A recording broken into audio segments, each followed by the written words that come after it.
Hello and welcome back to the channel. I'm Soaxx and today we're going to take a look at the USS Nicholas, the Tier 5 American destroyer.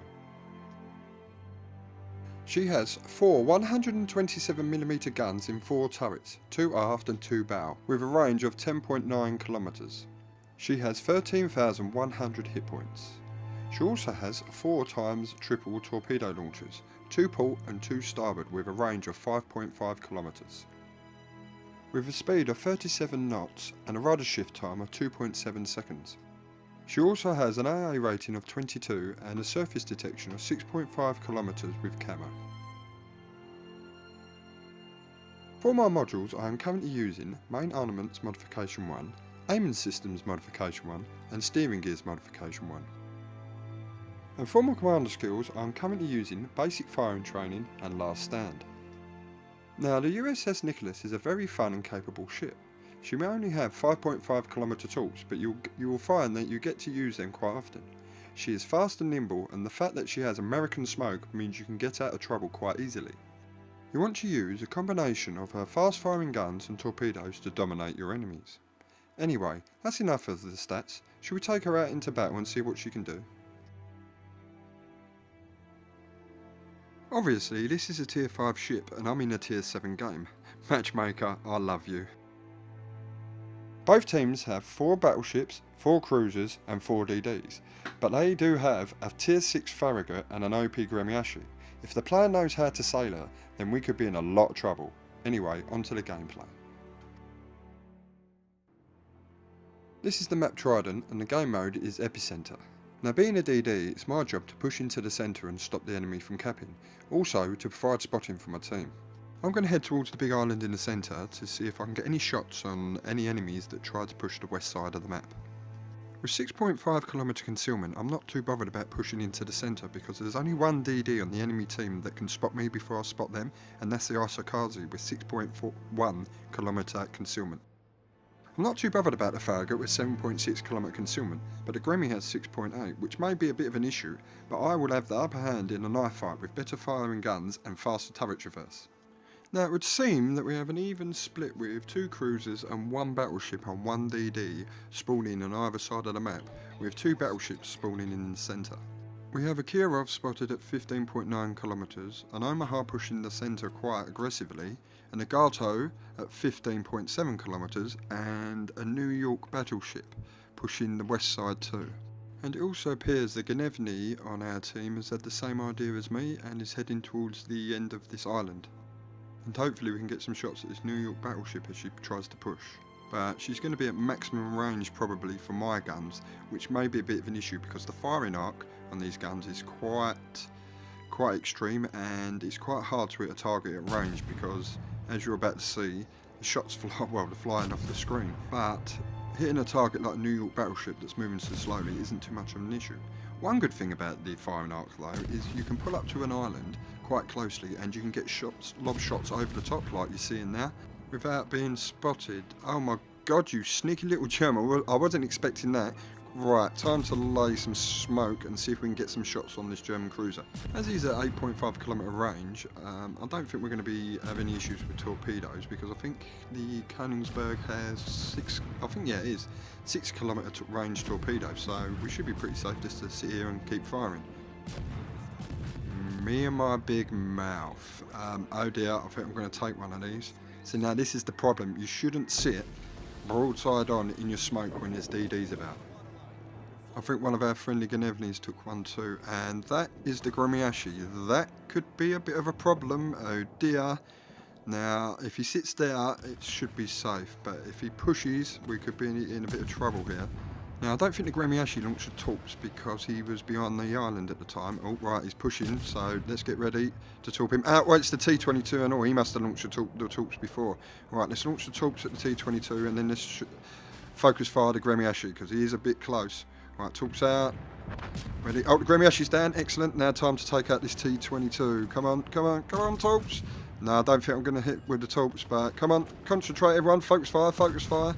Let's take this German down before he launches torps. And he's dead. Excellent. That could have ended really badly for us. But we managed to take out 2 of their DDs without losing any, which is excellent. Now, we have a ship lead of 2 and a points lead of, ship leader 2, now it's ship leader 1, but we have a points lead of 450.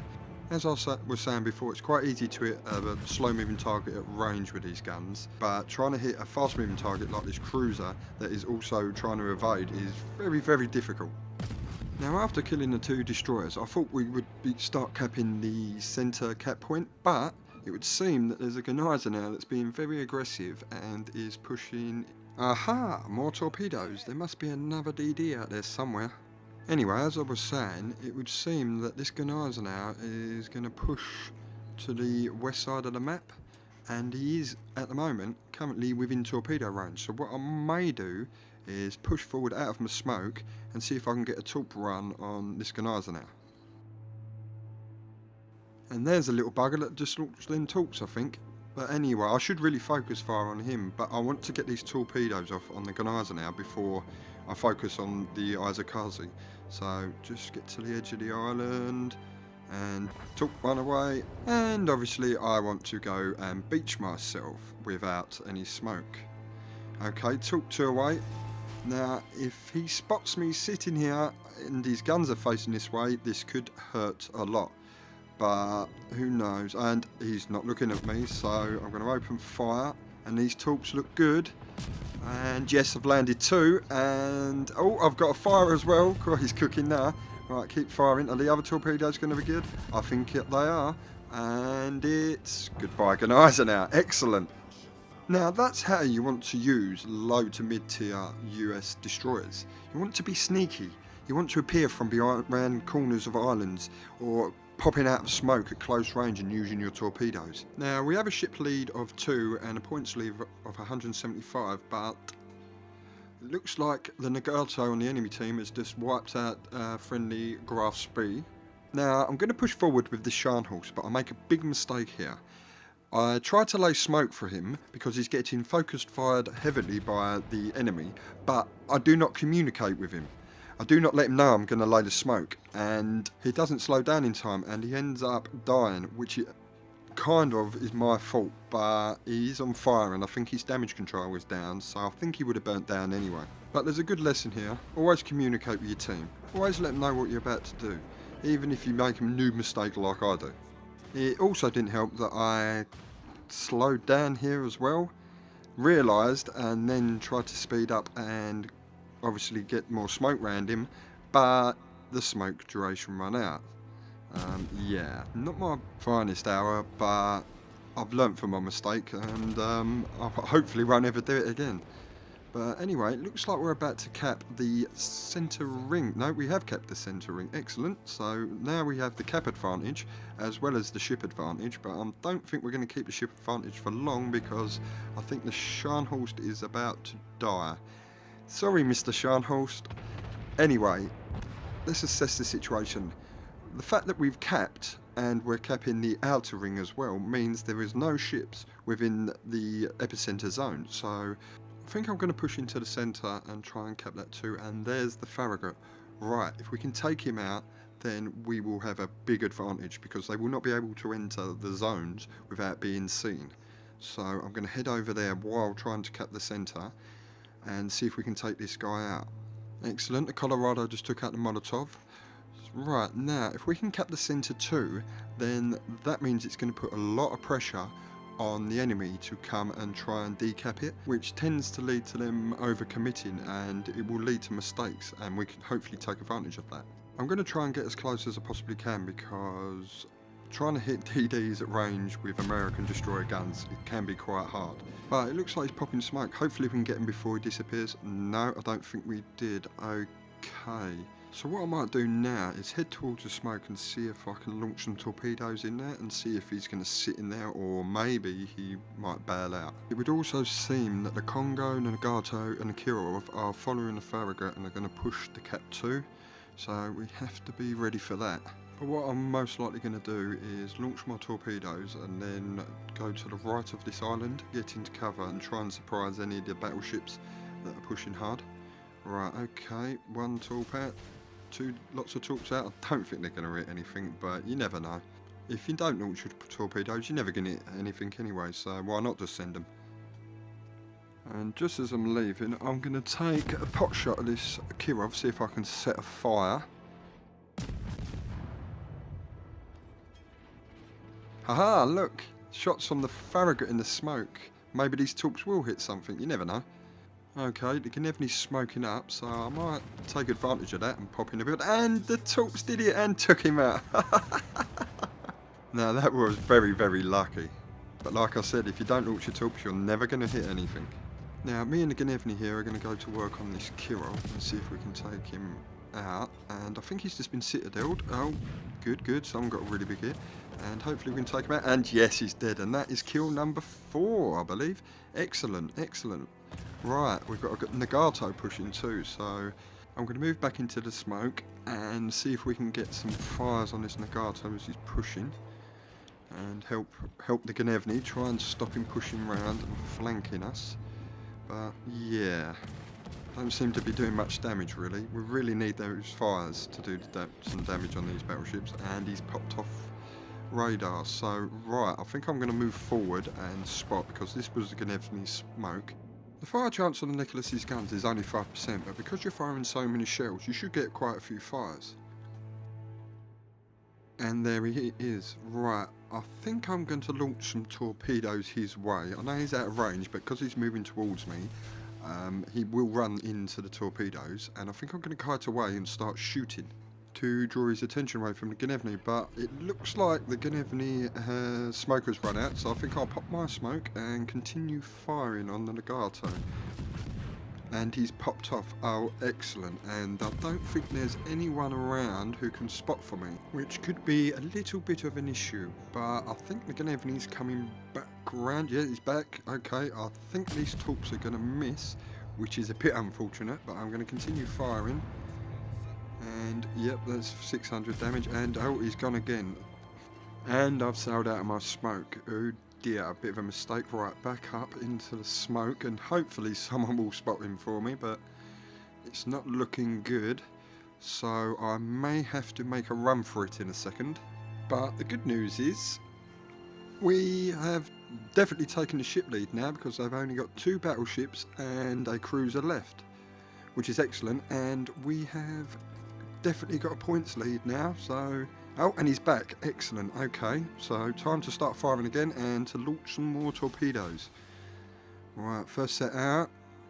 Right, and wait, see if he commits to a turn, which I think he is. So second set of torpedoes out, and now to open up with the guns. See if I can start a fire and see if he uses his damage control. Right, I think I'm going to hit with these torpedoes. Oh, yeah, there's one torpedo hit, but no flooding, unfortunately, which is a bit of a pain. But oh, that's 2. Another 2 and 2 flooding, and hopefully he's used his damage control and this flooding will stick. I think there's some more torpedoes coming in from the Gnevny, and the Gnevny gets the kill. Damn, that could have been my Kraken, but well played, Gnevny. And while that was happening, the Kirov managed to take out the Congo too, so now there's only 1 ship left, and I think that's the Omaha that pushed into the centre early on and was very aggressive, and he's still alive. So well played to him. But I want my Kraken, so let's go see if we can find him. I'm going to rotate round and head into the centre, because if he pops up, I'll be closer to him. Oh, there he is, look. Right, okay, let's head over there and see if we can get some shots on him. Now, this time I really wish I had my speed boost, but I take defensive AA, because in lower tiers you tend to see quite a few carriers, but obviously today there's none.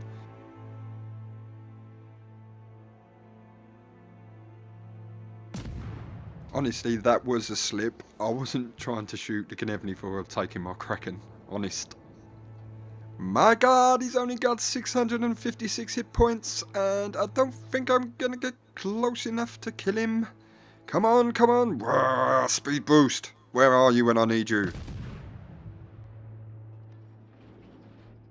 Now, if anyone else gets a shot on him, he's dead, and he's showing a broadside to everybody. Oh.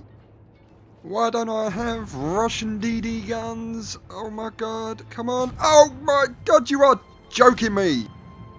62 hit points. What? There's your luck! Come on! Come on! Yeah! Sorry about that, I got a wee bit excited. Anyway, I did 87,000 damage with 8 torpedo hits and 5 kills for my Kraken. I finished top on experience earned with 1,565 base XP. I'd also like to say well done to Gnevny and what good support he was. I did 87,383 damage in total. 26,000 of that was from my main batteries and 59,000 was from my torpedoes. But I'd hardly got any fire damage with only 160. I also made 212,000 credits, which isn't too bad in a tier 5 ship. So what can I say about the Nicholas? It's a fast and nimble, fast firing, knife fighting DD, and I thoroughly enjoy playing her. I'm Soaxx, and if you've enjoyed this game, please hit the thumbs up and leave a comment down below. And if you would like to see more, please subscribe. Hope you have a fantastic day, and goodbye.